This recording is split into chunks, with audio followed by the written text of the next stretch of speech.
Hello friends, good morning, welcome back to my channel stay with Neha. আর এই দেখো আমি অনেক সকাল সকাল ঘুম থেকে উঠেছি। আর যেহেতু আমি এত সকালে কখনোই উঠি না বিনা দরকারে, আর আজকে অনেক দরকার আছে, তাই 5টা 7-এ মানে উঠে গেছি। এর আগেই 5টা 7 হচ্ছে আমি রেডি হয়ে গেছি। আর এই দেখো বোতলে নাম লিখে নিয়েছি, আমার মায়ের নাম সুমিত্রা রয়। আর এই বোতলটা রাখতে যাব মেডিকেলে। আর এখানে মা রান্না করছে সকাল সকাল, কারণ মেডিকেলও যেতে হবে। আবার দাদার জন্য রান্না করছে, কারণ দাদা তো স্কুলে পড়ায়, বলেছিলাম ও টিফিন নিয়ে যাবে।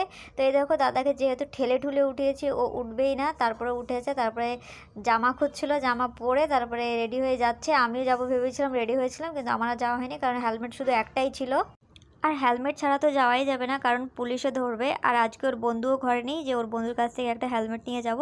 তারপর ওকে আমি বুঝিয়ে দিলাম যে এত নাম্বার দরজার সামনে রাখবি, রুম নাম্বার এত। তো ও বোঝার পরে চলে গেল। আর আমি দাঁড়িয়ে আছি এদিকে বীর সাভারকার এয়ারপোর্টের অপোজিট সাইডে, আর এখানে দাদা রুম নিয়ে থাকে। তারপর দাদা আমাকে ফোন করে জানিয়ে দিল যে ওখানে বোতল রেখে দিয়েছে। এই দেখো এখন বাজে 5:30, ও আমাকে আমার ফোনে ফোন করেছিল। তো এখন আমি আবার বাইরে গিয়ে ওয়েট করছিলাম যে ও কখন আসবে। আর দেখছিলাম যে সূর্য উঠবে উঠবে ভাব। তারপরে একটু পরেই দেখছি যে দূর থেকে দেখা যাচ্ছে দাদা রিটার্ন আসছে। আর ও এসে আমাকে বলল যে ও রেখে দিয়েছে, তাও আবার 7-8 জনের পেছনে পড়েছে, কারণ রাত থেকেই এখানে লাইন হয়। আর আমি এটা সবই জানি, কারণ আমারও অপারেশন হয়েছিল কিছুদিন আগে। আর ডক্টরের সঙ্গে দেখা করতে হলে আগে দিয়েই এরকম লাইন দিতে হয়, নাহলে টোকন দেয় না। আর এই দেখো আমরা মেডিকেলে পরে এসে দেখি এত লম্বা লাইন হয়ে গেছে, সকাল 7টা বাজে এখন। আর আরও লাইন হবে, আরও, মানে এই ডক্টরের সঙ্গে দেখা করতে অনেক অসুবিধা হয়ে যায়। তো ভিডিওটি ভালো লাগলে একটা লাইক করো, আমার চ্যানেল নতুন আসলে সাবস্ক্রাইব।